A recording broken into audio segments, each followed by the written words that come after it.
ये तो भाई बड़ा मुश्किल सवाल हो जाता है। मुझसे कोई पूछता है ना कि क्या करते हो आप, वो इतनी सारी चीज़ें कर रहे होते हैं कि ना कोई एक प्रिसाइज बताना जो है ना मुश्किल हो जाता है। ये तो पार्ट बड़ा अच्छा है क्योंकि खासतौर पर हमारी ऑडियंस ज़्यादातर ऐसे ही है जो एजुकेशन से भागने की कोशिश कर रहे होते हैं। ठीक है, तो फिर आपने सिर्फ यूट्यूब पे फोकस नहीं करना, आपने जो कंटेंट बनाना है उसको रिपर्पस करना है अदर प्लेटफॉर्म्स के ऊपर। कि मेजॉरिटी ऑफ द पीपल इस जोन से आते हैं कि हम जल्दी यूट्यूब से पैसा कमा लें और शॉर्टकट और कुछ जो भी गिमिक्स वगैरह से स्टार्ट करते हैं, लेकिन आफ्टर 1 मंथ 2 मंथ के बाद वो डाउन पे चले जाते हैं। एक अच्छी स्टोरी की एक अच्छी एंडिंग होनी चाहिए। हाँ, हम स्टार्ट फिर रह के रह जाते हैं। मैं जब भी स्टोरी लिखता हूँ तो मैं देखता हूँ, सबसे पहला चीज़ मैं देखता हूँ इसको एंड कहाँ करना है। अगर साजिद को अपने आप को कोई एडवाइस देनी हो तो क्या देंगे? मुझसे अक्सर सवाल पूछते हैं कि यार आप यूट्यूब से कितना कमा लेते हैं। मैं कहता हूँ कभी ये क्यों नहीं पूछा मुझसे किसी ने, यार यूट्यूब पे मंथली कितने मिलियन व्यूज जनरेट करते हो। Welcome to another episode of Road Mapper Podcast. बिस्मिल्लाहिर्रहमानिर्रहीम, अस्सलाम वालेकुम। Welcome to another episode of road mapper podcast, जिसके अंदर मैं कोशिश करता हूँ गेस्ट को बुलाऊँ जो अपनी जर्नी शेयर कर सकें और ख़ास तौर पे वो स्ट्रगल शेयर कर सकें जो उन्होंने फेस की, ताकि आप अपनी जर्नी में उस स्ट्रगल से बच सकें और अपने रोड मैप में जल्दी अपनी मंजिल तक पहुँच सकें। आज जो हमारे गेस्ट हैं और टॉपिक बड़ा हॉट है क्योंकि आप सारे जो है ना कोशिश कर रहे हैं यूट्यूब पे छाने की या वीडियो बनाने की या कंटेंट क्रिएशन की तरफ जाने के लिए, तो उसमें उनका बड़ा एक्सपर्ट्स हैं और काफ़ी एक्सपर्टीज़ हैं। वो डिस्कस करेंगे और उनसे जानेंगे उनकी जर्नी क्या रही और फिर जो फर्दर फील्ड के अंदर जो प्रॉब्लम्स चैलेंजेस आ रहे हैं उसको कैसे वो टैकल कर रहे हैं। तो आज जो हमारे गेस्ट हैं हमारे साथ मौजूद हैं साजिद अफजाल साहब। हेलो, अस्सलाम वालेकुम। कैसे हैं साजिद भाई? ठीक हैं, खैरियत से हैं? साजिद भाई, फॉर्मेट थोड़ा सा हम लेके चलते हैं। पहले हमारी कोशिश होती है कि गेस्ट की दिल लगी करवाएं अपनी ऑडियंस के साथ, क्योंकि जब दिल लगी हो जाएगी तो उनको सीखने का समझने का बहुत अच्छा मौका मिलेगा। तो पहले तो ये बता दें कि what you are currently doing और फिर हम बात में चलेंगे कि आपकी यहाँ तक जर्नी कैसे पहुँची। ये तो भाई बड़ा मुश्किल सवाल हो जाता है। मुझसे कोई पूछता है ना कि क्या करते हो आप, वो इतनी सारी चीज़ें कर रहे होते हैं कि ना सही है। कोई एक प्रिसाइज बताना जो है ना मुश्किल हो जाता है। लेकिन बाय एजुकेशन बाय प्रोफेशन मैं सॉफ्टवेयर इंजीनियर था, अब सॉफ्टवेयर आर्किटेक्ट हूँ। अच्छा। सॉफ्टवेयर डिज़ाइन करते हैं हम और सॉल्यूशंस डिज़ाइन करते हैं, और उसके साथ साथ एज ए पार्ट टाइम यूँ कह लें या फुल टाइम कह लें, कोई कंटेंट क्रिएशन मैं काफ़ी अरसे से कर रहा हूँ। मेरी हॉबी है, मैं पढ़ाता भी हूँ, जो सिखा भी रहा हूँ, तो वो एक पार्ट है। उसमें फिर यूट्यूब के हमारे चैनल्स हैं, कुछ हमने कैश काउ चैनल्स बनाए हैं जो कि सिर्फ पेमेंट्स के लिए काम कर रहे होते हैं, फेसलेस हैं, आर्टिफिशियल इंटेलिजेंस या ऑटोमेशन से बने हुए हैं। कुछ मेरे फेस वाले चैनल्स हैं जो कि मैंने अपनी ऑडियंस के लिए बनाए हुए हैं, कुछ उसमें सिखाने वाला भी है। मेरी ट्रैवलिंग का शौक है, मुझे बाहर रहता हूँ तो ट्रैवल भी लॉगिंग करता हूँ, जहाँ गया कैमरा पकड़ के रिकॉर्ड कर ली।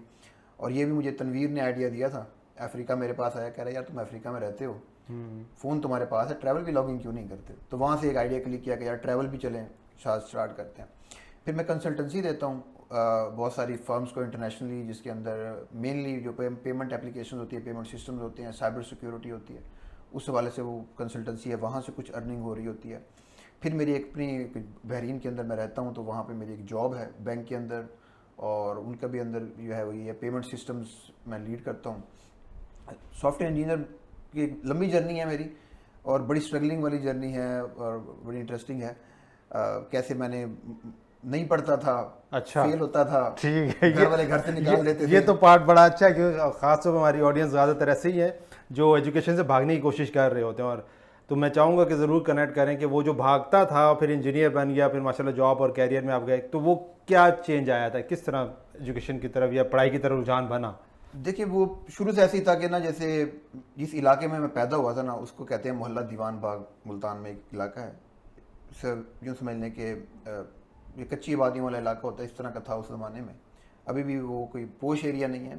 मतलब वहाँ पे मेरे हमसाए कौन थे, घोड़े टांगा चलाने वाला, परचून वाला, ठीक है जी, मिस्त्री मजदूर, इलेक्ट्रीशियन, ये सारे मेरे हमसाए थे। अब मैं जब उन लोगों में पैदा हुआ हूँ, उन लोगों में वही दोस्त होने हैं मेरे जो आस पास रहते हैं। सही है। तो बंदा चीज़ें ऑप्ट करता है। अब मेरी फैमिली जो थी उसका थोड़ा सा बैकग्राउंड डिफरेंट था। मेरे दादा जो थे वो स्कूल टीचर थे, पढ़े लिखे थे, गांव से शहर मूव हुए थे, तो उनके पास इतने पैसे थे नहीं कि गांव या शहर में अच्छी जगह पे किसी पोश एरिया में घर ले सकें।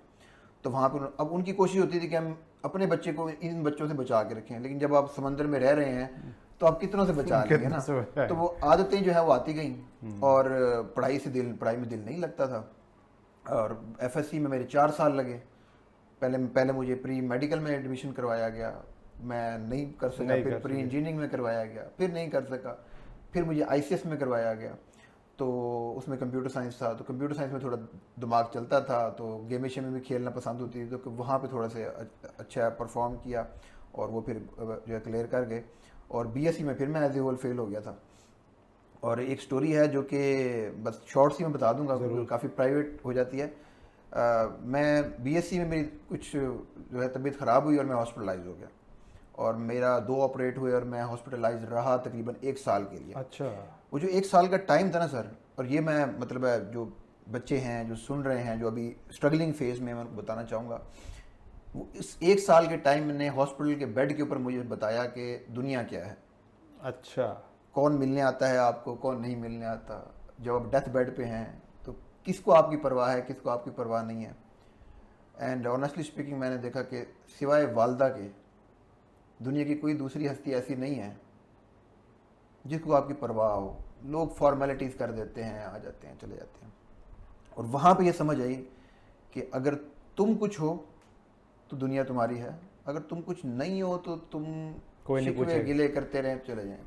और वही बच्चा फिर जो बीएससी में 3rd year as a whole fail था, 4th ईयर 1 साल हॉस्पिटल में रहा, एफएससी में 4 साल लगाए।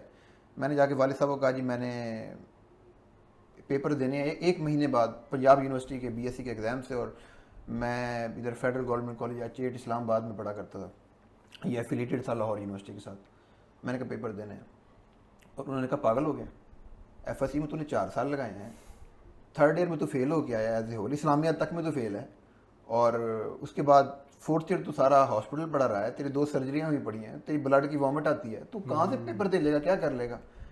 लेकिन वो जब आपका माइंड क्लिक कर जाता है ना कि यार अब करना है, अब ठान लेनी है। तो मैं वो 1 महीना आया, यहाँ पे टॉरस एकेडमी थी, उससे मैंने जाके क्रैश कोर्स किया 1 महीने का, 3rd ईयर भी 4th ईयर भी, कैलकुलस मेथड्स अच्छा, सब सही किए। है। और 1 महीने के बाद अब किसी को भी उम्मीद नहीं थी कि यार क्या क्या हो क्या जाएगा कर ना, एक 1 मंथ के अंदर क्या कर सकते हैं। तो मैं करके चला गया, और जब रिजल्ट आया तो मैं फर्स्ट डिवीजन के अंदर क्लियर था। अच्छा, और जबरदस्त। सब परेशान कि ये हो क्या गया। देन फिर मास्टर्स में मुझे गोल्ड मेडल मिला। अच्छा, जबरदस्त। मैंने मास्टर किस में किया? आईटी में मास्टर्स किया, सही है। बहाउद्दीन ज़िक्र यूनिवर्सिटी मुल्तान से। तो ये तो एजुकेशन की जर्नी थी, लेकिन पॉइंट ये था इसके अंदर कि आप कुछ हैं तो फिर सब कुछ है। अच्छा, इस जर्नी पे फिर इसका मतलब ये हुआ, अगर आपकी जर्नी को कनेक्ट कर रहा हूँ ऑडियंस के लिए, मैं चाहूँगा इसको ज़रा और एक्सप्लेन कर सकें। क्या किसी को बिल्कुल डाउन लेवल पर या बॉटम ज़ीरो पे जाना ज़रूरी होता है, ये रियलाइज़ करना कि यार मुझे कुछ करना चाहिए अपनी लाइफ के लिए, या अपने हाथ में लेना चाहिए कंट्रोल अपनी लाइफ का? सर ये ऐसे ही है कि ये पर्सन टू पर्सन वेरी कर रहा है। ठीक है। आप कब समझते हैं, जितना जंग लगता जाएगा ना, जितने बुरे आप होते जाएंगे, जितना आपका इनर सेल्फ मरता जाएगा, उतनी ही बड़ी चोट चाहिए आपको जगाने के लिए। हाँ, ये है पॉइंट। जब अब मैं क्योंकि इतना ज़्यादा जंग आलूद हो चुका था कि छोटी मोटी चोट से काम बनने वाला था नहीं। हाँ। तो ऐसे लोग जो छोटी चोट से समझ जाएं, किसी न किसी हद तक हल्का सा आपको एक झंझोड़ने वाला कोई वाकया चाहिए होता है, कोई बंदा चाहिए होता है जिसकी आप मतलब है जो कि आपके माइंड में ये रियलाइज़ करवा दे। आप खुद से बाद दफ़ा नहीं कर सकते, आप हालात के जो है ना वो यूँ समझ लें कि शिकंजे में आए होते हैं, आप खुद से चीज़ों को नहीं देख पा रहे होते। तो जब the moment you realize, the moment you have identified the problem, आप कन्विंस हो गए, बस उसके बाद फिर आपका माइंड कोई भी, मैं इस बात पर बिलीव नहीं करता, अल्लाह पाक ने हर किसी को हाथ दिया, दिमाग दिया। सिर्फ मसला क्या है कि वो बंदा अपनी सलाहियतों को पे भरोसा करके समझ नहीं रहा होता कि मेरे अंदर पोटेंशियल कितना है। जब वो समझ जाता है उसके बाद दे कैन मेक वंडर्स। सही है। अच्छा, जाहिर सी बात है, और मैं थोड़ा सा इसीलिए इसमें डीप जाना चाह रहा हूँ, बड़ा इंपॉर्टेंट सवाल है, क्योंकि अक्सर हमारी ऑडियंस में और काफ़ी लोग ना स्ट्रगल कर रहे होते हैं, अपनी तौर पे शायद एफर्ट भी लगा रहे होंगे, चीज़ें वर्कआउट नहीं कर रही होती हैं। जिस तरह लेट्स सपोज आपकी वो जर्नी, वो जो 1 ईयर का पीरियड जिसने आपको ट्रांसफॉर्म किया, आप बहुत से थिंकिंग प्रोसेस, जिसको कहते हैं कैथारसिस से आप गो थ्रू किया कि भाई मेरे साथ क्यों हो रहा है, और सारी चीज़ें उस जोन के अंदर, क्योंकि ये ऐसा जोन है कुछ को तो ट्रांसफॉर्मेशन मिल जाती है, लेकिन अक्सर लोग ये कि वो फिर उससे और नेगेटिव जोन में चले जाते हैं, नहीं निकल पाते। तो अगर ऐसे लोग हैं जो इस जोन में हैं, एफर्ट भी कर रहे हैं, लेकिन चीज़ें उनके लिए वर्केबल नहीं हो रही, या उनको कोई डायरेक्शन नहीं नज़र आ रही, तो इस फेज़ से कैसे निकला जाए, या इस फेज़ में करना क्या चाहिए? देखिए, मैं जब आप पैदा होते हैं, आगे क्या होता है यार, कुछ भी नहीं है। जो आपको दिया है, जो जिस बंदे के पास एक रेडी का ठेला भी है ना सर, अल्लाह का दिया हुआ है। सही बात है। ठीक है, आप जब पैदा हुए थे आपके पास कुछ नहीं था। आपने ये सोचना है कि यार जब मैं पैदा हुआ था, जिस ज़ात ने मुझे ये थोड़ा सा दिया है, क्या वो ज़ात मुझे थोड़ा सा और नहीं दे सकती? बिलीफ सिस्टम आ गया। बिलीफ सिस्टम आ गया। आपका बिलीफ सिस्टम सर, आपकी, मैं बताऊं, मेरे डॉक्टर थे, वो कहते हैं बंदा बच ही इस वजह से गया है कि इसने मरने को एक्सेप्ट ही नहीं किया, वरना मुझे उन्होंने छुट्टी दे के घर भेज दिया था कि यार इसको ले जाओ, इसके साथ टाइम गुजारो और अच्छा। जितना हो सकता है गुजार लो बस। क्योंकि आफ्टर 10 मंथ्स भी मैं कुछ खा पी नहीं सक रहा था, मेरा इंटेस्टाइन और स्टमक काम नहीं कर रहे थे। तो उन्होंने कहा जी ले जाओ इसको, बस घर ले जाओ। तो वो जो बिलीफ सिस्टम है ना, ये बड़ा इंपॉर्टेंट हो जाता है इस सतह पे आके। स्ट्रगलिंग फेस में आप हैं, आपने हमेशा अपने से अपना पीछा अपने पास देखना है, अपने पीछे देखना है। अगर आप आगे देखेंगे आप फ्रस्ट्रेट होते रहेंगे, आप जो है ना डीमोटिवेट होते रहेंगे। आपने एक्सपेक्टेशंस को मिनिमम रखना है, लो से लो रखना है। आपकी जो गोल्स हैं वो, मेरा ये मानना है कि मादी नहीं होने चाहिए। पैसे के ऊपर आप, मुझे पैसे की सोच भी नहीं आती। जब मैं काम स्ट्रगल करता था, जब मैं अपने स्ट्रगलिंग फेज में था, मुझे पैसे की सोच नहीं आती थी। मेरा पहला इंटरव्यू था, मैं अपने मजे की बात आपको बताऊं, पहला इंटरव्यू था, उसने मुझसे सवाल किया कितनी सैलरी चाहिए। ठीक है, बड़ा कॉमन क्वेश्चन है। अब जवाब क्या होता है जी, 5,000, 10,000, 20,000, 15,000। मेरा जवाब था इतनी दे दें कि मैं एक दफ़ा महीने में मुल्तान चला जाऊं और 2 वक्त की रोटी खा लूं। ठीक है। अब कैलकुलेट कर लें जितनी भी बनती है। मतलब अब माइंडसेट देखिए कि मेरा माइंडसेट क्या था कि काम करना है, काम सीखना है। मैं अपने आप को मैयर उस पैरामीटर पे करता था। जी जनाब, तो finally road mapper Urdu version में भी अवेलेबल है। आप roadmapper.com पे जाके इसको डाउनलोड कर सकते हैं फ्री ऑफ कॉस्ट। साथ साथ इंग्लिश वर्जन पहले से अवेलेबल है। सो बोथ, अगर आप इंग्लिश रीडर हैं या उर्दू रीडर हैं, आप ई बुक वर्जन इनके फ्री में हमारी वेबसाइट roadmapper.com से डाउनलोड कर सकते हैं। साथ साथ वो लोग जो ऑडियो बुक रीडर्स हैं, तो उर्दू वर्जन की पूरी 8 आवर्स की ऑडियो बुक भी हमारे यूट्यूब चैनल पे मौजूद है, आप वहाँ से इसको सुन सकते हैं। और अगर आप वीडियो सीरीज़ के अंदर इसको देखना चाहते हैं, सुनना चाहते हैं, समझना चाहते हैं कि जनाब बुक में क्या है, उससे फ़ायदा उठाना चाहते हैं, तो वो भी हमारे यूट्यूब चैनल पे मौजूद है। सिंपल मकसद ये है कि आपको हेल्प आउट किया जा सके, आप अपनी लाइफ, अपने कैरियर, अपने बिजनेस के रोड मैप प्रॉपरली बना सकें और अपने गोल्स को अचीव कर सकें। सिंपली विजिट करें roadmapper.com और वहाँ से आप इसको डाउनलोड कर सकते हैं फ्री में। और वो लोग जो हार्ड बुक रीडर हैं, जो चाहते हैं कि उनके पास ये हार्ड बुक में अवेलेबल हो, तो आप वहाँ से जाके इनको ऑर्डर्स भी कर सकते हैं। साथ साथ अगर आप चाहें तो रोड मैप्स के चार्ट्स भी जो हैं उसको भी ऑर्डर कर सकते हैं roadmapper.com। सैलरी के ऊपर मेरा फोकस था ही नहीं, जितनी दे दें आप दे दें। लर्निंग के ऊपर फोकस और ग्रोथ के ऊपर। अच्छा, बड़ा इंपॉर्टेंट एलिमेंट आ गया और आपने यहाँ पे वालदा का जिक्र किया, तो इसका मतलब है कि उस रफ पैच के अंदर एक तो चलो बिलीफ सिस्टम आ गया आपका, अल्लाह ताला पे बिलीव सारा सिस्टम, और फिर कोई ना कोई सपोर्टिंग एलिमेंट भी बहुत ज़रूरी है। आपकी वालदा का किरदार आया, तो वो जो सपोर्टिंग एलिमेंट है मैं चाहूँगा वो कितना पावरफुल है, क्योंकि जाहिर सी बात है हेल्थ भी आपके सपोर्ट नहीं कर रही है, माइंड भी आपका डाउन है, तो वालदा ने कुछ ना कुछ रोल वहाँ पे प्ले किया है। मैं इस एंगल से जानना चाहूँगा कि एक सपोर्टिंग पिलर का उस रफ टाइम में होना कितना इम्पोर्टेंट है। सर बहुत इम्पोर्टेंट है। वो आपकी वालदा हो, आपका कोई दोस्त हो, आपका कोई भाई हो, आपका कोई कज़न हो, आपका कोई मेंटोर हो। एक जो हल्की सी थपकी होती है ना सर, उस मूवमेंट के अंदर वो बड़ा काम करती है सर, वो बहुत काम करती है। आप जब लो फील कर रहे होते हैं ना, आपको वो हल्का सा जो पुश होता है वो बहुत ज़्यादा मोटिवेट करता है, आपकी सोचने की सलाहियत की डायरेक्शन को बहुत ज़्यादा चेंज कर देता है। तो अब वही बात है कि आप जंग आलूद कितने हैं, आपको कितना चाहिए, तो वो जो बाहर से आपके बंदा जो कोई मेंटोर बता रहा होता है, आपको रीड कर रहा होता है, बेटर देख रहा होता है ना, he is in a better position. अब मैं फिर इसको अल्लाह की करम नवाजी कहता हूँ कि मैंने समझ लिया, मैं और भी ज़्यादा डिप्रेशन में जा सकता था, और भी ज़्यादा टूट सकता था, फर्दर ख़राब हो सकता था। तो ये उसकी ज़ात की हिदायत थी जिसने मुझे इस डायरेक्शन को सोचने पे लगाया। देखिए कहीं से तो सोच आई ना, सही है, ठीक है। मैं और भी ज़्यादा नेगेटिव हो सकता था कि यार ये मेरे रिश्तेदार मिलते ही नहीं है, कैसे लोग हैं ये, ठीक है। मैं और ज़्यादा मतलब मैं अपनी चीज़ों को ख़राब कर सकता था, उसी डायरेक्शन में सोचता रहता।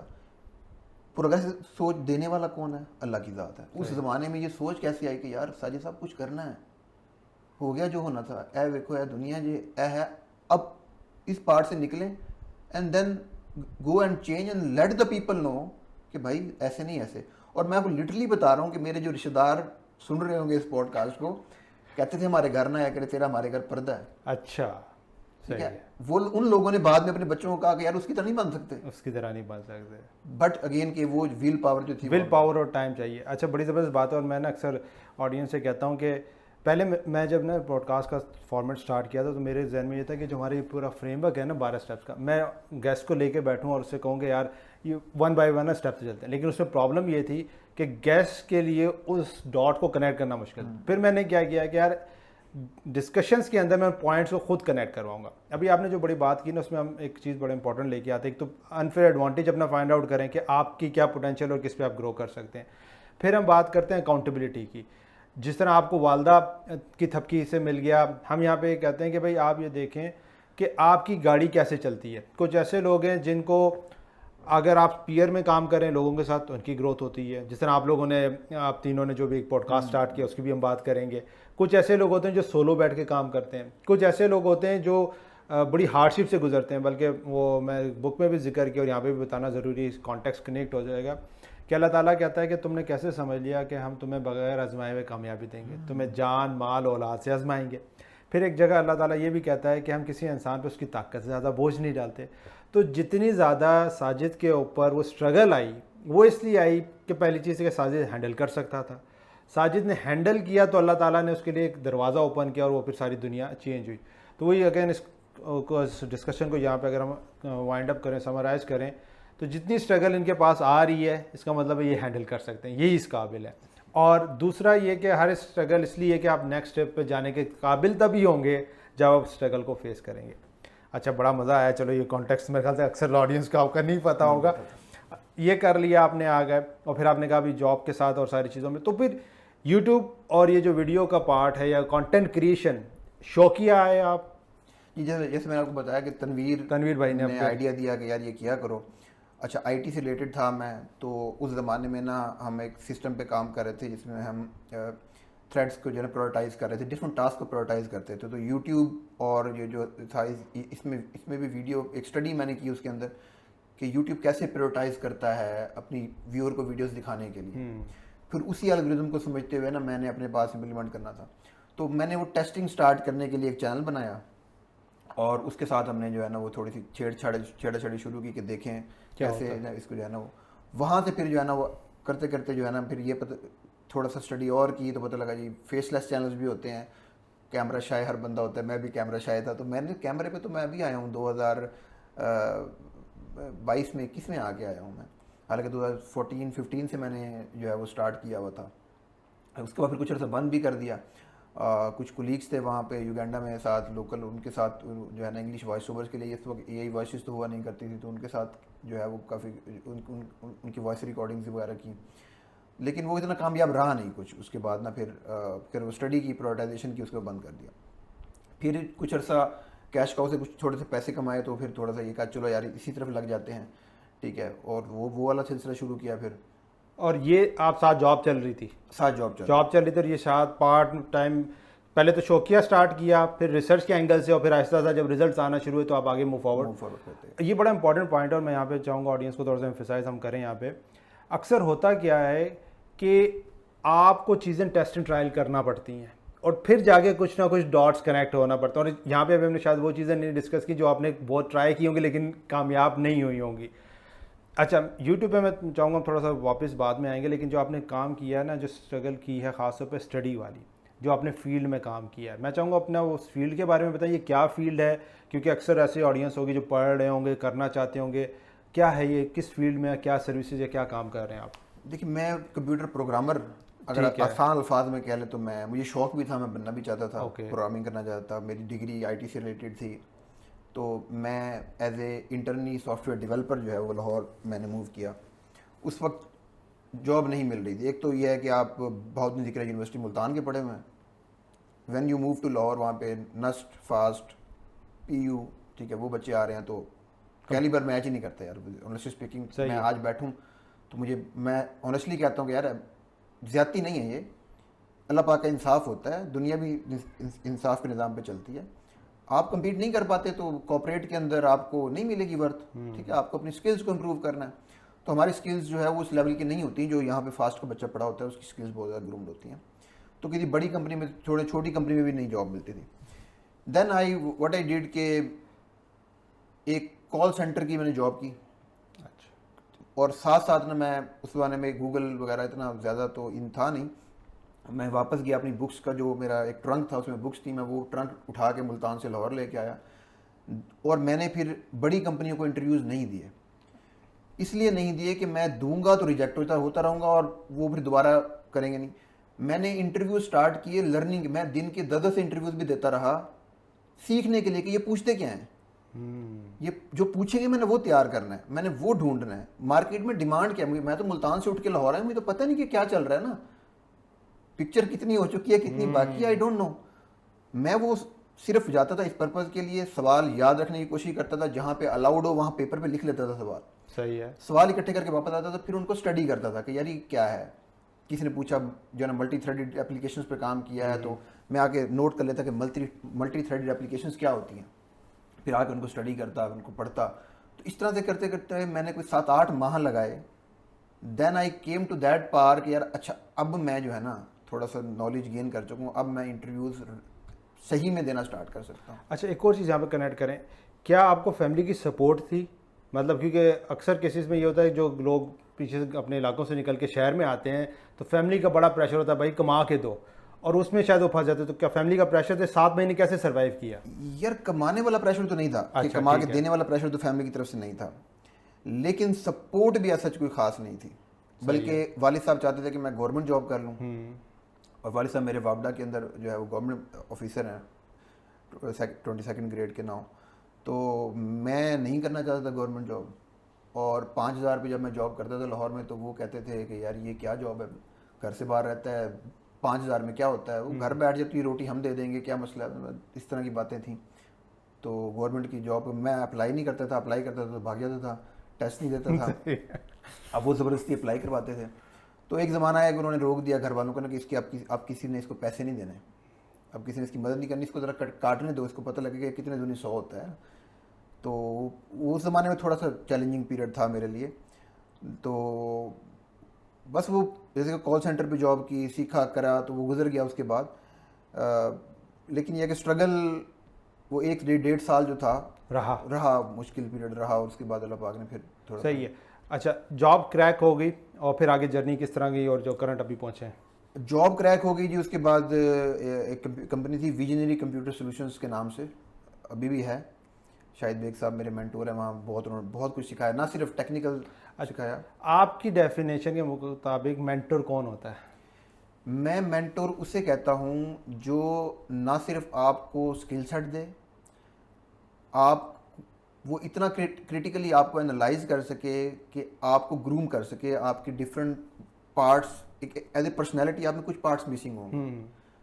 वो आज बैठा हुआ है लेट से 40 साल का, आप हैं 18 साल के, 19 साल के, अब उसका जो तजर्बा है वो एक जैसे स्कैनर से देखे कि यार इस बच्चे के अंदर ना ये पोटेंशियल है, he has a leadership skills, मैंने इसको इस एरिया में ग्रूम करना है ताकि इसकी ये स्किल स्ट्रांग हो जाए, इसकी कम्युनिकेशन स्किल अच्छी है, ठीक है, मैंने इसको इस तरफ लगाना है कि ये अच्छा स्पीकर बन जाए।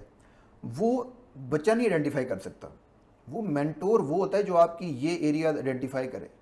मैं आजकल सोशल मीडिया के ऊपर एक मेरे दुखती राग मैं आपसे शेयर करता हूँ कि यार सोशल मीडिया को हमने मजाक बना लिया, बड़े छोटे की इज्जत हुआ करती थी, कोई मतलब ट्रोलिंग को हम ऐसे समझते हैं कि जैसे मेरा आपका काम है। भाई तुम मेरी पोस्ट पे आके मजाक करते हो, मेरा तुम्हारा मजाक है, सही है, ठीक है, हम नहीं देखते। ये सोशल मीडिया ने इतना हमारा ये माइंडसेट नई जनरेशन का ख़राब कर दिया ना कि उनके लिए नॉर्म बन गए हैं। अब जो बंदा बोलता है ना उसकी वो नीचे आके बोलती बंद कर देते हैं, ठीक है जी। तो मैं इस चीज़ से इतना दिल दुखता है मेरा कि यार ये हमारे ज़माने से लेके हमारी जनरेशन से जो नेक्स्ट जनरेशन आई है ये हमने क्या कर दिया है, और जितने हमारे इन्फ्लुएंसर्स हैं वो इस पर चुप क्यों हैं, वो इन मैटर्स पे बोलते क्यों नहीं हैं। मैं जब बात करता हूँ ना किसी भी इन्फ्लुएंसर से, मैं कहता हूँ यार ये कहता तू पागल है, इग्नोर कर, कमेंट कौन पढ़ता है जाके अपनी पोस्टों के, मैं एक ही कमेंट पढ़ता हूँ बैठ के, सेंसिटिव, ठीक है। क्यों पढ़ता हूँ कि भाई ये मेंटोरशिप में आता है कि भाई ये जो बच्चे आपने छोड़ दिए हैं, ये जो अपने मिलियन की फॉलोअरशिप लेके बच्चे नीचे आप वो बच्चे गालियाँ निकालते हैं, आप पढ़ते ही नहीं है। You are a influencer, they are under your influence, वो आपको मेंटोर मानते हैं। तो मेंटोरशिप का पार्ट आपका ये जिम्मेदारी बनती है अल्लाह पाक की तरफ से। मेरे ग्रुप के अंदर ना 30,000 लोग हो गए। सही है। मेरी टीम से हमारा एक टीम का व्हाट्सएप ग्रुप है, मैं आपको दिखाता हूँ चैट अगर पड़ी हो उसके अंदर। यकीन माने मैंने कहा और बंदे लेना बंद कर दो। उन्होंने कहा क्या हुआ, मैंने कहा एक एक बंदा रिस्पॉन्सिबिलिटी है। ये इट्स नॉट अ नंबर कि 30,000 का फॉलोअरशिप है या 1 लाख की फॉलोअरशिप है, इट्स नॉट अ नंबर। ये आपके ऊपर रिस्पॉन्सिबिलिटी पड़ती जा रही है कि यार ये 1 लाख बंदा आपको फॉलो करता है, ये 1 लाख बंदा आपसे कुछ एक्सपेक्ट करता है। इस 1 लाख में से 1000 भी आपकी अगर सुनता है ना, तो उस 1000 का आपने अल्लाह को जवाब देना है। तो मैंने कहा जब तक हमारी टीम इस काबिल नहीं है, आप मुझे कॉन्फिडेंस नहीं देंगे कि आप 40,000 बंदा सपोर्ट कर सकते हैं, मैं फर्दर पोस्टर नहीं लगा रहा कि इस ग्रुप को ज्वाइन करें। उन्होंने कहा सर हम बंदे ऐड करते हैं, देखते हैं। तो मतलब ये है कि ये मेंटोरशिप का आपने सवाल किया था, मेंटोर को मैं उसको समझता हूँ कि ये सारी चीज़ें जो है ना जो देखे बंदे के अंदर। ठीक है। अच्छा, इसमें आपने एक और चीज़ भी कनेक्ट कर दी, वो जो फिलॉन्थेरेपिस्ट वाला आ जाता है, लोगों की खिदमत वाला एलिमेंट आ जाता है, सारी चीज़। एक और बड़ा इंपॉर्टेंट एलिमेंट यहाँ से फिर कनेक्ट हो जाता है मेंटर की, तो मैंने बात कर ली। मेंटी के लिए, एक अच्छा मेंटी होने के लिए वो क्या एलिमेंट्स हैं कि, क्योंकि एक चीज़ हमने और भी नोट की है कि वही आप वाले केस के अंदर, जिस तरह आपने भी जिक्र किया कि अगर एक अच्छा मेंटी नहीं है तो ना तो वो मेंटर अच्छा मिलेगा या वो मेंटर का दिल भी नहीं करेगा, क्योंकि एक बड़ा इंपॉर्टेंट एलिमेंट है ये 2 वे प्रोसेस है ना, कि आप कुछ इंस्ट्रक्शन देंगे, वो करके आएगा, फॉलो करेगा, तो आप उसको एक नई गाइडलाइन देंगे। तो एक अच्छा मेंटी होने के लिए क्या कुछ ज़रूरी है? सर एक अच्छा मेंटी होने के लिए ना, जो सबसे ज़्यादा जो आजकल हमारे पर लानत पड़ी हुई है ना, रातों रात अमीर बनने की। हर बंदा कहता है कि यार मुझे ना कोई शॉर्टकट बता दो। मेरा उनसे सवाल ये होता है कि यार लॉन्ग कट में, नॉर्मल प्रोसेस में ग्रो करने में क्या मसला है? क्या मसला है? क्यों शॉर्टकट चाहिए? आप नॉर्मल तरीके से ग्रो क्यों नहीं करना चाहते? अब उस शॉर्टकट के अंदर ना ये जो मेंटीज हैं ये पड़ जाते हैं फिर उन लोगों के पीछे जो कि इनको शॉर्टकट बताते हैं। फिर ये 4-4, 5-5 साल ज़ाया करके ना फिर आगे इनको समझ लगती है कि यार ये शॉर्टकट तो देखें, हर चीज़ में जहाँ पे पैसा होगा ना वहाँ पे मेहनत करनी पड़ेगी, वहाँ पे कंपटीशन होगा सर। बिल्कुल होगा। ऐसा नहीं हो सकता कि चाहे वो, मैं एक बिल गेट्स का मुझे याद आ रहा है कि वो उससे पूछा कि यार तुम अगर माइक्रोसॉफ्ट के ओनर ना होते तुम क्या होते? उसने कहा हो सकता है मैं एक जमादार होता, लेकिन मैं दुनिया का बेहतरीन जमादार होता। तो आप जो कर रहे हैं, जो भी काम कर रहे हैं, हर चीज़ में पैसा है, हर चीज़ में अल्लाह पाक ने रिस्क रखा है। आपने उस चीज़ में बेहतर से बेहतर से बेहतर से बेहतर से बेहतर होना है, और it's a time taking process. आपके ऊपर यूँ समझ लें, आपके पैदा होने से लेके आपके मरने तक का जो प्रोसेस है पूरा, हर बंदा यूनिक क्यों है सर? हर बंदे की इर्द गिर्द लोग डिफरेंट हैं, हर बंदे की साइकी डिफरेंट है, हर बंदा एक अलग तरीके से जो है वो बड़ा हुआ है, हर बंदे की सोच के पैरामीटर्स अलग हैं। तो इसलिए यूनिकनेस अल्लाह पाक ने क्रिएट किया ना दुनिया के अंदर। तो मेंटीज जो है ना सर, उनको ये चीज़ सोचनी है कि यार जब वो सिलेक्शन कर रहे हैं किसी मेंटोर की या किसी को फॉलो कर रहे हैं, तो उसको देखें कि क्या, अगर वो खुद शॉर्टकट वाले हैं तो फिर वो शॉर्टकट की तरफ जाएंगे and they will get lost somewhere and फिर वो स्ट्रगल करेंगे। दूसरी बात ये है कि एक चीज़ रिस्पेक्ट वाला जो एलिमेंट है ना, वो बहुत ज़रूरी है सर। ऐसा नहीं हो सकता, देखिए अक्सर मेरी कमेंट, मैं अपनी पर्सनल पोस्ट लगा देता हूँ, कमेंट आ जाता है कि हमने आपको फॉलो किया था सीखने के लिए, ये आपकी पर्सनल पोस्ट में देखने के लिए फॉलो नहीं किया। मेरी पर्सनल प्रोफाइल है, ठीक है, आपको सिखाने से पहले भी मैं उसमें मेरी फैमिली भी है, मेरे फ्रेंड्स भी हैं, मेरा सर्कल भी है, आप इग्नोर करें। लेकिन वो इजहार करते हैं, तो मैं ये सोचता हूँ कि यार ये वन वे प्रोसेस है इनकी तरफ से। भाई आप हमें देते जाओ, हम लेते जाएंगे। आपकी तरफ से रिस्पेक्ट वाला एलिमेंट मिसिंग है, ठीक है। तो जो मेंटोर होता है ना, जब तक अगर कोई आपको मेंटोरशिप कर रहा है आपकी, अगर आप उसके साथ रिस्पेक्ट वाला एलिमेंट नहीं बनाएंगे, आप कभी भी गेन नहीं कर सकते। हमारे बुजुर्ग कहा करते थे ना कि मतलब है जो आप जब वो कहते कि बुजुर्गों के साथ बैत हो जाएं या जो है ना, वो बेसिकली उनकी मेंटोरशिप के अंदर एक्सेप्टेंस है। Once you accepted that, then आपको जो है ना उनको फॉलो करना है, फिर आपने उनको सीखना है। तो वो एक रिस्पेक्ट वाला एलिमेंट रखें, एक जल्दबाजी की तरफ ना जाएं। तो अगर आप ये 2 चीज़ें करते हैं और फिर जो है वो आप मेरे ख्याल में अगर विद द टाइम आपको जो है ना सक्सेस मिल जाती है। सही, ज़बरदस्त हो गया, गुड हो गया जी। मेरे ख्याल से काफ़ी आपको जो है ना बैकग्राउंड समझ आ गया होगा साजिद साहब का, और वो जो आपको नज़र आ रही है ना वो नेट सक्सेस और जो आजकल ये काम कर रहे हैं उसके पीछे जो स्ट्रगल थी आपने देख ली, और काफ़ी की पॉइंट्स आपको मिले होंगे कवर अप करने के। अब हम कोर पे चलते हैं, जो ख़ास तौर पे जिसकी वजह से ज़्यादा लोग इंटरेस्टेड हैं यूट्यूब की तरफ। आपने कुछ चीज़ें अपडेट भी की हैं। हम ये बात नहीं करेंगे कि एक बंदा यूट्यूब के ऊपर आ रहा है कैसे स्टार्ट कर रहा है, क्योंकि वो मैंने अभी लास्ट में मैंने आपको जिक्र किया, आबिद भाई से डिस्कस किया, तो वो चीज़ें मैंने कवर अप की हैं। कोशिश मेरी यही होती है ताकि इनको एक तो रिपीटेड कंटेंट ना दिया जाए और गेस्ट हैं वो चीज़ें निकाल सकें जो कि इनके लिए भी पावरफुल हो और गेस्ट को भी उसमें शेयर करने का मज़ा है। पहली तो ये चीज़ है कि एक बंदे ने यूट्यूब चैनल बना लिया है, निच वगैरह वो सारी चीज़ें उसने आइडेंटिफाई कर ली, उसके अंदर काम करना शुरू कर दिया है। ग्रोथ के इनिशियल स्टेप्स क्या उसको लेने चाहिए, और उससे पहले भी हम बैकग्राउंड पे जाएंगे कि अगर यूट्यूब चैनल आप बनाने जा रहे हो तो आपकी लॉन्ग टर्म स्ट्रेटजी, आप बात भी कर रहे थे कि कितना लॉन्ग टर्म उसको सोचना चाहिए ताकि उसके हिसाब से वो प्लानिंग करे। देखिए, सबसे पहले तो मैं ये कहूँगा कि जो ये पॉडकास्ट देख रहे हैं ना, वो आबिद अयूब वाली पॉडकास्ट ज़रूर देखें। He is one of the finest guy in Pakistan. Data के साथ जो नॉलेज पे वो बात करते, तो अगर कुछ चीज़ें वहाँ डिस्कस हो चुकी हैं तो वो देखना बहुत ज़रूरी है। देखिए, यूट्यूब को मैं एज ए यूट्यूब नहीं देखता। मैं कहता हूँ आपने बनना है कंटेंट क्रिएटर। ओके, ठीक है। कंटेंट क्रिएटर का मतलब है अगर आप वीडियो कंटेंट प्रोड्यूस कर रहे हैं, कंटेंट क्रिएटर टेक्स्ट कंटेंट वाला भी हो सकता है, ऑडियो, हर बंदा कंटेंट क्रिएटर, कंटेंट की मल्टीपल फॉर्म है। अगर आप वीडियो कंटेंट क्रिएटर बनना चाह रहे हैं, ठीक है, तो फिर आपने सिर्फ यूट्यूब पे फोकस नहीं करना। आपने जो कंटेंट बनाना है उसको रिपर्पस करना है अदर प्लेटफॉर्म्स के ऊपर भी। सही है। बाज़ प्लेटफॉर्म पे आप डायरेक्ट मोनेटाइजेशन ले लेंगे, बाज़ प्लेटफॉर्म के ऊपर आपको डायरेक्ट मोनेटाइजेशन नहीं मिलेगी। फॉर एग्जाम्पल फेसबुक पाकिस्तान में मोनेटाइज नहीं है। अब हम यूएई से मोनेटाइज करते हैं या बाहर से मोनेटाइज करते हैं। टिकटॉक की मोनेटाइजेशन यूएस में है, यहाँ पे नहीं है। लेकिन अगर टिकटॉक के ऊपर लेट से मेरी मिलियन फॉलोअरशिप हो जाती है, it will give me a benefit on the Facebook and YouTube. सही है, ठीक है। तो वहाँ पे मेरी एक तो ऑडियंस डाइवर्ट होगी, वो ऑडियंस जो वहाँ डाइवर्ट होगी वो मेरा एड से पैसा बनाएगी। ठीक है, वहाँ पे एड्स का रेवेन्यू बनेगा क्योंकि वो वाले प्लेटफॉर्म मोनेटाइज हैं। दूसरा, आपकी as a influencer authority build होगी। ठीक है, आपके अगर टिकटॉक में मिलियन हैं और आप सर्च रिजल्ट्स में वहाँ आते हैं, तो आपका क्या ख्याल है कि जो यूट्यूब है उसको नहीं पता होगा कि आपके टिकटॉक के ऊपर मिलियन फॉलोअर्स हैं। ठीक है, तो आप अगर लिंक करते हैं उनको आपस में, जैसे आप चैनल्स के लिंक प्रोवाइड करते हैं उस जगह पे, तो उसका कहीं ना कहीं एल्गोरिदम के अंदर थोड़ा बहुत आपको बेनिफिट प्रायोरिटाइजेशन में मिलता है, क्योंकि आपकी एक अथेंटिसिटी बिल्ड होती है, जिसको हम कहते हैं टॉपिकल अथॉरिटी। मैं टेक्निकल टर्म अगर यूज़ करूँ, टॉपिकल अथॉरिटी बिल्ड होती है कि आपके इस टॉपिक के ऊपर आपके अगर एक प्लेटफॉर्म पे अथॉरिटी है तो दूसरा प्लेटफॉर्म आपको वैल्यू देगा। सही। ठीक है, इस तरह से जो फेसबुक की पहले एक ब्लू टिक वाली पॉलिसी होती थी, उसमें ये भी था कि अगर आपकी फेसबुक में फॉलोअरशिप नहीं है लेकिन आप किसी और प्लेटफॉर्म पे नोन बंदे हैं तो आप ब्लू टिक ले सकते हैं। ठीक। तो मतलब है फेसबुक आपको रिकॉग्नाइज कर सकता है एज ए अथेंटिकेटेड जो है इन्फ्लुएंसर, चाहे फॉलोअरशिप कम है। तो कहीं ना कहीं एल्गोरिदम में भी ये ऑफिशियली तो नहीं कोई कंफर्म करता कोई प्लेटफॉर्म, लेकिन मुझे ये लगता है कि इसके अंदर ये चीज़ है कि अगर आप उसका इम्पैक्ट आ जाता है, सर्च में इम्पैक्ट आ जाता है, ट्रैफिक ऑडियंस में इम्पैक्ट, तो आपने कंटेंट क्रिएट करना है। अब हर प्लेटफॉर्म की थोड़ी सी साइकी आपने समझनी है।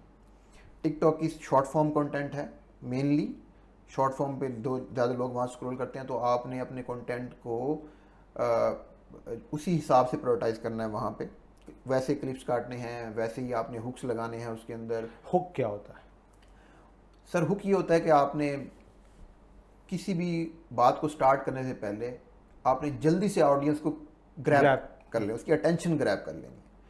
अटेंशन ग्रैब करने को हम हुक कहते हैं। अब हुक के साथ साथ आपके, मैं इनको कहता हूँ कनेक्शन पॉइंट्स। अब ऐसे बैठ के बोलना स्टार्ट कर देंगे ना तो आपकी बात बोरिंग हो जाएगी। अगर आप अपनी ऑडियंस को समझते हुए, अपने कंटेंट को समझते हुए अपने राइट हुक्स और कनेक्शन पॉइंट्स क्रिएट करते हैं जो कि आपकी स्टोरी को एंड तक लेके जाते हैं, आपकी बात को कंप्लीट होने तक, तो दरमियान में लेट से आपने स्टार्ट में एक हुक लगाया जहाँ पे आपने अटेंशन ग्रैब की, उसके बाद आपने दरमियान में आके एक और सवाल पैदा किया, फिर उस सवाल का जवाब दिया, फिर आपने जो है वो एक कोई स्टेटमेंट दे दी। अब हुक्स की मल्टीपल टाइप्स हैं, जैसे कि क्लेम है, बिग क्लेम है, ठीक है, ये एक टाइप है, ठीक है। जो आजकल वो आपकी वाली बात में ऐड कर लें, जो पैसे वाला दिखा के इतने कमा लो, इतना कर लो, ठीक है, जिसमें क्लिक बेट कह लें या जो भी अट्रैक्ट कर रहे हैं। अट्रैक्ट कर सर, एक 10 मिनट में 300 वीडियोस, ये एक बड़ा आजकल ट्रेंडिंग है, लोग बड़ा देखते हैं। अब वो मोनेटाइज नहीं होती है, ठीक है ना। लो एफर्ट कंटेंट कभी भी आपको मोनेटाइज नहीं होगा। आप मतलब ऐसा काम करते ही क्यों है, लेकिन वो एक क्लिक बेट है, वो एक हुक है जो शुरू में स्टार्ट होता है। अब इसका मैं अगर प्रैक्टिकल एग्जांपल दूं तो आपने बनाना शुरू की, ठीक है। अब आपने कहा जी इसके अंदर आपने शुरू के अंदर तमीज़ बांधी, हुक लग गया। अब आपने कहा जी मैं आपको 2 टूल दूंगा इस वीडियो के अंदर जो फ्री ऑफ कॉस्ट होंगे, चाहिए, ये कनेक्शन पॉइंट था। अब वो बंदा वेट करेगा 2 टूल्स का, 2 टूल्स तक, ठीक है। फिर आपने एक टूल बताया। अब जब आपने टूल बता दिया, आपने कहा इस टूल का एक सीक्रेट फीचर है, ओके, तीसरा कनेक्शन पॉइंट हो गया। तो आपने थोड़ी थोड़ी देर के बाद कनेक्शन पॉइंट्स दिए, व्यूअर को एंगेज रखा।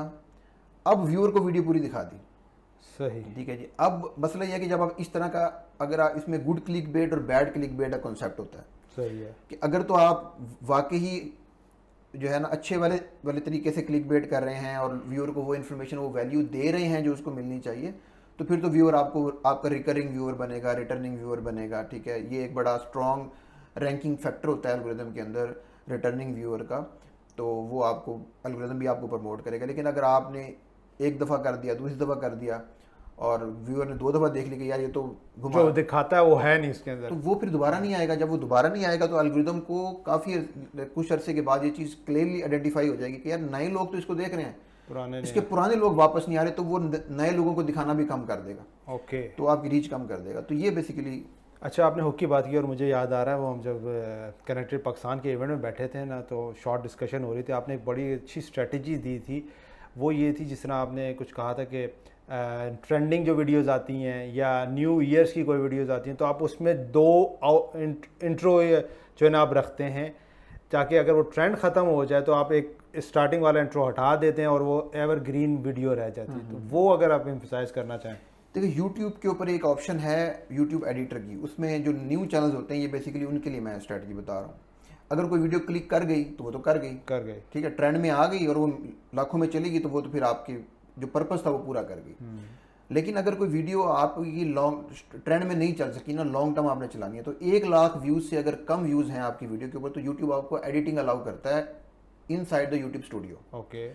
तो उसमें ये स्ट्रेटजी मैं रखता हूँ कि let's say for example Shahbaz शरीफ की ऑडियो लीक्स हुई थी, ठीक है। अब मैंने वीडियो बनाई कि ऑडियो लीक्स कैसे होती हैं, ऑडियो लीक्स का तरीकाकार क्या है, प्राइम मिनिस्टर हाउस की लीक हुई, तो मैंने उसको शुरू में एक इंट्रो बनाया कि जी रिसेंटली प्राइम मिनिस्टर हाउस की ऑडियो लीक हुई हैं, उसका इसराइल से क्या ताल्लुक है या उसका किस किस सॉफ्टवेयर से ताल्लुक है, ठीक है, वो मैं आपको बताऊंगा इस वीडियो में। और दूसरा मैंने इंट्रो बनाया कि स्पाइंग की हिस्ट्री क्या है, आपके फ़ोन के अंदर डाटा सेव है या नहीं है, आपके फ़ोन की ऑडियोज लीक हो सकती हैं, आपके फ़ोन का डाटा लीक हो सकता है, इसके ऊपर हम आज बात करेंगे। सही है। अब वो वीडियो ट्रेंडिंग में पिक नहीं हुई, तो मैंने उसका थंबनेल चेंज करके पहला इंट्रो कट कर दिया, वो वीडियो बन गई मोबाइल हैकिंग से बचने के तरीके। सही है। तो उसको मैंने इसको मैं कहता हूँ कंटेंट प्लेसमेंट। कंटेंट प्लेसमेंट इस तरह से करनी है आपने कि आपने देखना है कि यार ये अगर ट्रेंडिंग में नहीं आया ना, तो क्या ये लॉन्ग टर्म मैं इसको सर्च के अंदर और जो है ना सजेस्टेड और ब्राउज फीचर्स के अंदर इस वीडियो को मैं दिखा सकता हूँ। सही है। तो बनाते वक्त अगर आप इस चीज़ का ख्याल रख लेंगे तो वो वीडियो आपकी लॉन्ग टर्म के लिए इंटरेस्टिंग बन जाएगी। सही, इसका मतलब है स्क्रिप्टिंग बड़ी इंपॉर्टेंट है, बहुत ज़्यादा।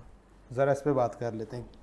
अगर साजिद साहब अपने स्टूडेंट को सिखा रहे हैं, कुछ आपके जो इनर सीक्रेट्स हैं वो भी इन तक पहुंचाते हैं, कि एक स्टूडेंट को अगर आप बता रहे हैं तो उसके लिए इनिशियल स्क्रिप्टिंग पे क्या काम करना चाहिए, किस तरह करना चाहिए स्क्रिप्टिंग? देखिए, बाज़ लोग कहते हैं हम तो स्क्रिप्ट करते हैं, हम तो बैठ के बोलते हैं और फिल बदी बोलते हैं, तो हमारा तो निकल जाता है। बिल्कुल सही बात है। अल्लाह पाक ने अगर आप ये सलाहियत दे दी है कि आप ऑन द गो एक अच्छा स्क्रिप्ट जहन में आता है और अच्छी डिलीवर कर देते हैं, तो इट्स वेल एनफ। लेकिन ये लोग एक्सेप्शनल होते हैं। जो नया बंदा स्टार्ट कर रहा होता है, हमने बात करनी होती है मैसेज की। उनको मसला होता है, कैमरे के सामने बैठने में मसला है, उनको चीज़ें याद रखने में मसला है, पॉइंट्स भूल जाते हैं। उनके लिए स्क्रिप्ट बहुत इंपॉर्टेंट है और ये 90% लोग हैं। स्क्रिप्ट बनाते वक्त जैसे मैंने कहा, आप पॉइंट्स देखेंगे, कनेक्शन पॉइंट देखेंगे, फिर अपने कंपटीशन को स्टडी करेंगे, उसके पैटर्न फाइंड आउट करने की कोशिश करेंगे। यार ये बंदा हर वीडियो में कॉमनली ऐसा क्या है जो इसकी सारी वीडियोज़ में अवेलेबल है, इसके स्क्रिप्ट में ऐसा क्या है जो ये बोलता है तमाम वीडियो में, इसका उसके इंट्रोज को स्टडी करेंगे, उसके आउटरोज को स्टडी करेंगे, उसके कॉल टू एक्शंस को स्टडी करेंगे अपने कंपटीशन के, और फिर देखेंगे कि इनमें से मैं क्या ऑप्ट कर सकता हूँ, मैं क्या वैल्यू ऐड कर सकता हूँ। उसके बाद आप आएंगे अपने स्क्रिप्ट के ऊपर। अपने स्क्रिप्ट को आप देखेंगे कि ये बोरिंग तो नहीं हो रहा, ठीक है, इसके अंदर मैं इमोशंस कहाँ कहाँ डाल सकता हूँ, इसके अंदर मैं देखिए, अगर आपने लाइक लेने हैं, अगर आपने शेयर्स लेने हैं, कंट्रोवर्सी क्रिएट कर दे, अगर आपने लाइक्स लेने हैं, इमोशंस पैदा कर दे। अच्छा, ठीक है, ठीक है, ये एक जनरल रूल है। ठीक है, वो अच्छे इमोशंस पैदा कर रहे हैं या बुरे इमोशंस पैदा कर रहे हैं, that is another story all together. लेकिन आप लोग कहने से शेयर नहीं करते, लोग कहने से रिएक्ट नहीं करते। मेरी वीडियो को लाइक कर दो, मेरी वीडियो को सब्सक्राइब कर दो, मैंने तो कभी नहीं किया, इरिटेट ही हो जाता है अक्सर। तो बजाय ये कहने के, मेरी एक स्ट्रेटजी थी जिसके ऊपर मैंने 1 साल से भी कमर से मैं 1 लाख फॉलोअर्स जो है ना पूरे के यूट्यूब के ऊपर। स्ट्रेटजी क्या थी, वीडियो बनाई, एंड पे आके एंडिंग हुक दे दिया, लाइक के कायद आज़म की मैं बता रहा हूँ बेटी की स्टोरी, ठीक है। अब कायद आज़म की बेटी हो गई, अब कायद आज़म की बेटी का कोई और वाक़या ज़िंदगी का, ठीक है, मैंने वो वाला पहले वाला वाक़या बताया, कहा ये वाला वाक़या देखने के लिए सब्सक्राइब करना। मतलब जिस तरह ड्रामों के अंदर वो टीजर चल रहा होता है और एंड में छोड़ते हैं, तो हाँ, ओके। तो मैंने कोई रीज़न दे दी व्यूअर को सब्सक्राइब करने की कि यार किस रीज़न पे वो सब्सक्राइब करेगा, ताकि नेक्स्ट वीडियो देख सके। बजाय कि मैं ये कहने के ये आपको मेरी वीडियो पसंद आई तो सब्सक्राइब कर लें, मैंने उसको एक रीज़न दी कि भाई सब्सक्राइब करोगे तो तुम्हें क्या मिलेगा, ठीक है, उसने सब्सक्राइब किया। तो इसी तरह से जब आप कोई ऐसी चीज़ करेंगे जो व्यूअर से रिलेट करेगी, वो शेयर करेगा, ठीक है। या तो इस तरह से आपने जो है ना, अगर आप कंट्रोवर्सी क्रिएट करेंगे तो वो दूसरों को दिखाएगा, देखो देखो देखो देखो, तो आपकी वीडियो की शेयरिंग बढ़ेगी, ठीक है।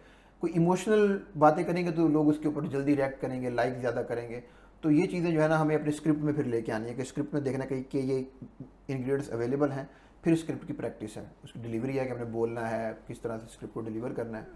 ठीक है, बड़ा इंपॉर्टेंट आ गया। अच्छा, स्क्रिप्ट के बारे में आगे चलते हैं, लेकिन मैं एक और इम्पॉर्टेंट बात डिस्कस करना चाहूँगा जो हम पहले भी डिस्कस कर रहे थे, वो था एजुकेशनल कंटेंट, ठीक है ना। अब हमने वो टीज़र की तो बात कर ली, सस्पेंस क्रिएट कर लो या आप जो है ना कंट्रोवर्सी क्रिएट कर लो, वो तो चलो मैसेज से जाएगी। लेकिन वो ऑडियंस जो कंटेंट अच्छा क्रिएट करना चाहती है अपनी नॉलेज, अपनी एक्सपर्टीज़ के अराउंड, उनको जो पहला बैरियर आता है वो ये आता है हमारा कंटेंट तो कोई नहीं देखता या कम लोग देखेंगे।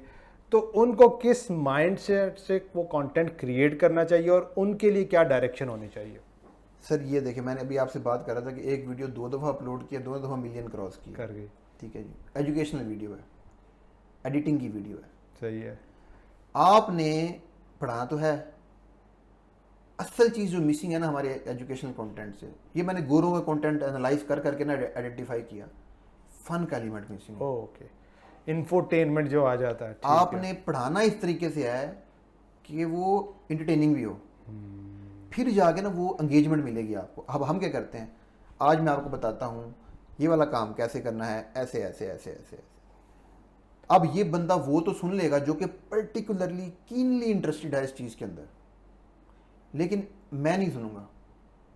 आपने कंटेंट का स्क्रिप्ट करते वक्त या कंटेंट की प्लेसमेंट करते वक्त ऑडियंस के अंदर ये देखना है कि यार ये आम बंदा इसको कैसे परसीव करेगा। एक बंदा, फॉर एग्जांपल आप एसईओ पढ़ा रहे हैं, आप ठीक है, आपकी एसईओ, आपकी ग्राफिक डिज़ाइनिंग की एक्सपर्टीज है। एक बंदा इसका ग्राफिक डिज़ाइनिंग से कोई लेना देना नहीं है, ठीक है।